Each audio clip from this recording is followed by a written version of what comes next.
मेरा ये मानना है कि जो हम लोग ने अंदर डिस्कस किया है वो बखूबी रूप से आपके सामने रखा जाए। कुछ चीजें अंदर डिस्कस हुई हैं, जो अहम मुद्दे थे वो डिस्कस हुई हैं। जो चीज नहीं डिस्कस हुआ है उस बात को भी मैं यहाँ पर रखूंगा। बेरमो विधायक कुमार जयमंगल सिंह ने कोलकाता डीवीसी मुख्यालय में डीवीसी प्रबंधन के साथ संयुक्त मोर्चा प्रतिनिधियों संग बैठक की।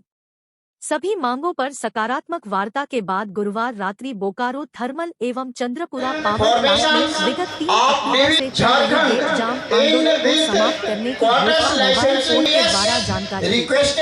विधायक ने कहा कि डीवीसी मुख्यालय प्रबंधन ने वार्ता में सभी मांगों को मान लिया है, इसलिए आंदोलन को समाप्त करने की घोषणा की जाती है।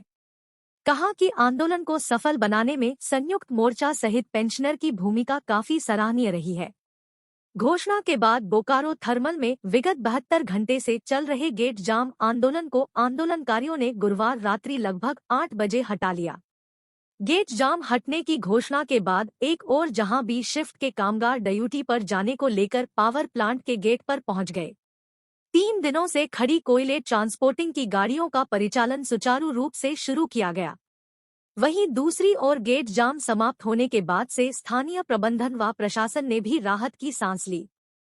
मेरे छोटे भाई अखिलेश माथुर जी, यहाँ पे उपस्थित जिला अध्यक्ष हीरालाल गांधी जी, जिला परिषद के सदस्य जीतू सिंह जी, प्रमुख चांदी प्रवीण जी, उपस्थित मेरे यूनियन के और C2 के तमाम ज्वाइंट फ्रंट के जो रिकॉग्नाइज्ड यूनियन है उसके जनरल सेक्रेटरी और रिप्रेजेंटेटिव या पदाधिकारीगण, यहाँ पे उपस्थित विधायक प्रतिनिधिगण, जितने भी हमारे पंचायत के सदस्य हैं, सभी को मैं प्रणाम करता हूँ, जोहार करता हूँ।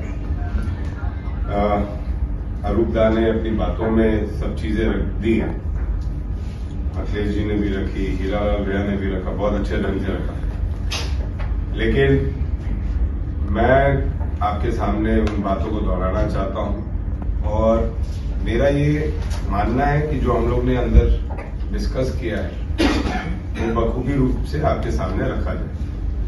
कुछ चीजें अंदर डिस्कस हुई हैं, जो अहम मुद्दे थे वो डिस्कस हुई हैं। जो चीज नहीं डिस्कस हुआ है उस बात को भी मैं यहाँ पर रखूंगा।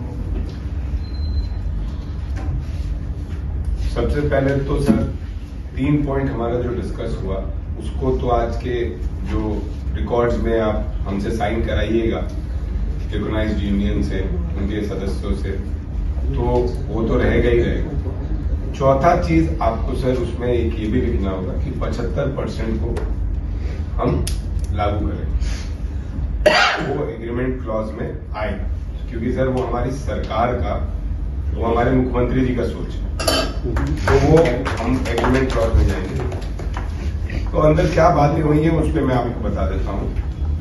जो इनका such and such date letter publish हुआ, जो बोर्ड से पारित हुआ और जो 1 अक्टूबर से लागू होने जा रहा था हमारे पेंशनर्स के लिए, उस लेटर को, उस कंडीशन को ये अभी पुनर्विचार करने के लिए वापस बोर्ड में भेज रहे और 1 अक्टूबर से जो लागू होना था वो अब लागू नहीं होगा और जो पुराना नीति चल रहा था उसी नीति के तहत आगे पेंशनधारियों का किराया बढ़ेगा।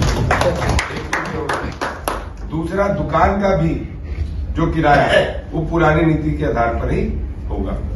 तीसरा, जो विस्थापितों के लिए इन्होंने लिखा उसको भी स्थगित विचार के लिए वापस बोर्ड में भेजा जाएगा। बोर्ड में भेजने के लिए इनको एक कमेटी बनानी पड़ेगी जो हमारे रिकॉग्नाइज्ड यूनियन के लोगों के साथ बनेगी।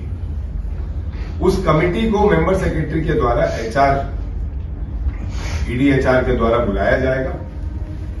अब वो कब बुलाते हैं वो इनके ऊपर निर्भर करता है।